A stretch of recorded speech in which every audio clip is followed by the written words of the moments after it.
So there's a joke in the military that post-traumatic stress is what happens when you come home from war and you lose your sense of purpose and you realize you'll never be that awesome again. Coming home, it's easy to think that you'd want to go and live a life that's a fairy tale life. And a fairy tale sounds great. A happy ending sounds great. To live happily ever after sounds great. But I actually don't think it is. I don't think most of us want to live happily ever after. I think happily ever after is actually probably, when you think about it, a little boring. If you think about your favorite movie character, the credits roll, the war's been won, the planet's been saved, they've gotten the guy or they've gotten the girl. It's not a movie you want to go spend money and see. I'd like to tell you a story. It's a story that happened 3,000 years ago. It's a great 3-act story. It starts with the most beautiful woman of the age. In ancient Greece, it's the age of heroes. There's a beautiful woman. Every warrior, every prince, every hero wants her hand. Her name is Helen. And as they all come to bid for Helen's hand, in the middle of the night, a prince from Troy steals her off. The Greeks are furious. They declare war on the Trojans. They launch 1,000 ships. They sail across the sea. They fight a protracted war.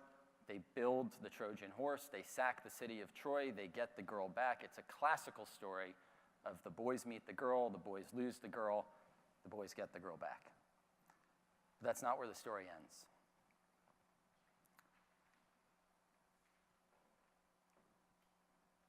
Because the next step is what happens to our heroes, at least those who were able to make it through the war. What happens to them when they come home from Troy? And that's where we have the story of the Odyssey. For me, when I came home from Iraq, I thought I was ready to start the next chapter in my life. I wasn't. I didn't feel quite at home. I felt ill at ease. I felt adrift. I felt like I had lost my sense of purpose. And I'm somebody who, my entire life growing up, I had a strong sense of purpose. I'm somebody that when I was a kid, I was pretty short for my age. My mom bought me a book when I was 14 years old called Leo the Late Bloomer. You can imagine what that feels like. My little sister was taller than me. And so I dreamed of the day that I would serve my country, that I would be a part of something that was literally bigger than myself. I idolized my grandparents, my Papa Lou, who served in North Africa and fought at the Battle of the Bulge, my Grandpa George, who also fought in Europe, my great uncle, who was killed in action when his B-17 was shot down. These are my idols. And when the towers fell a few blocks from here, I thought that that was going to be our nation's call to action. I thought that was going to be a call to service. I thought that was going to be our Pearl Harbor. But I ended up fighting a far different war. And it's hard to know what, if anything, we accomplished in that war. There's a great doctor named Dr. Jonathan Shea who wrote a terrific book called Odysseus in America. Dr. Jonathan Shea spent a lifetime, about 30 or 40 years, treating combat veterans for post-traumatic stress. And in Odysseus in America, he compares the veterans' homecoming in the modern era to Odysseus' journey from the Trojan War on his way home to Ithaca. And when that journey particularly rings true for me. We first meet Odysseus. He's washed ashore in the land of Phaeacia. Phaeacia is a wealthy kingdom.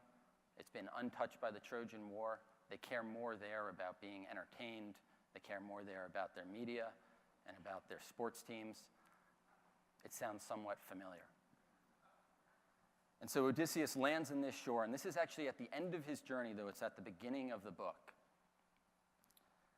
And he's brought to the king's court, and at the king's court, he hears a bard singing the story of the Trojan War. And Odysseus begins to cry. And we're told in the Odyssey that his tears are those of a widow who has lost her husband in war, as she cries over his body and as she is dragged off into a life of slavery. Here is Odysseus, who more than anybody is responsible for the sack of Troy. He's the one who came up with the idea for the Trojan horse. and he's crying like one of the victims that he created.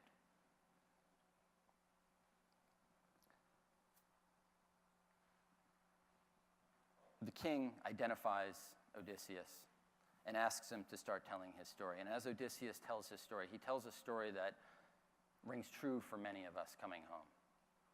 Odysseus tells the story to the court of landing at the land of the Lotus Eaters, who drink a sweet tea every day that enables them to forget their pain and their suffering in their past. And Odysseus tells the story about ending up in the Cyclops cave, where he's enslaved to a singular and myopic view of the world. And he tells them about his affair with the nymph Calypso. He goes on and tells them about visiting the land of the dead, where he confronts the ghosts of the comrades he lost in battle by his side. He tells them about accepting the false charity of the King of the Winds. And he tells them about the siren songs. And I think a lot of us often forget what the sirens were actually singing about. They were singing such a beautiful song of the past that sailors would wreck their ships beneath their cliffs. Each one of these, according to Jonathan Shea, and I think we can see it amongst ourselves, is a powerful metaphor of what it's like to come home from war. For many of you, if I asked, do you have post-traumatic stress? Have you felt some post-traumatic stress today? I'd be met with puzzled looks. It's not something that's familiar. It's not something that is normal. It's alien. And what does that even mean?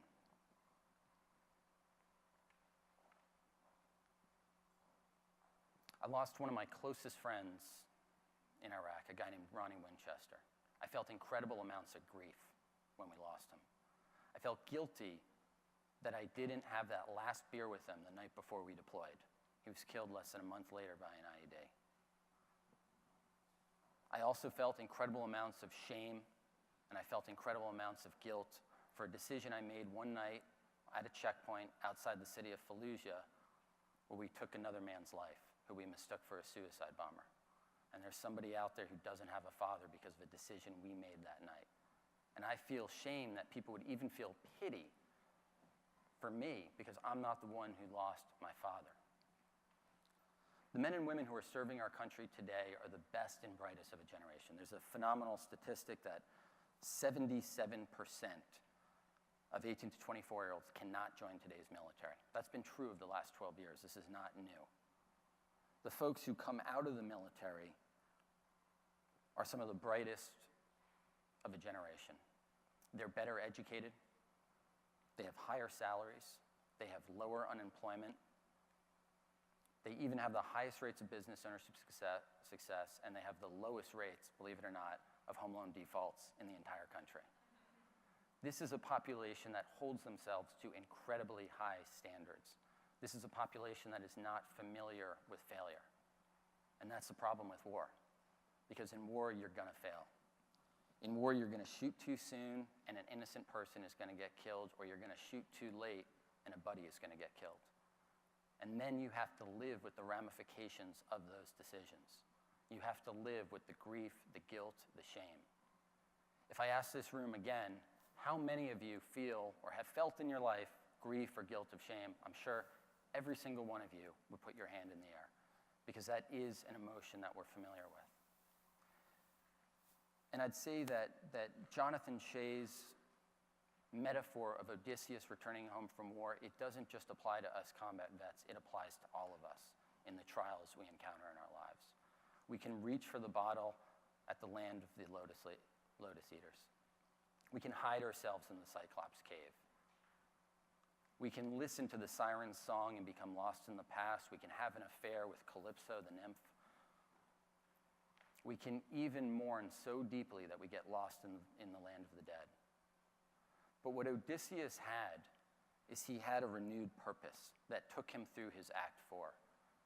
He had an impossible dream. He wanted to get home to Ithaca. And that new sense of purpose took him through all of those pitfalls. And so what I would leave you with is that when we all go through the journeys and our own hero's journey, and as we travel through the trials of life, we too need our own Ithacas. Thank you.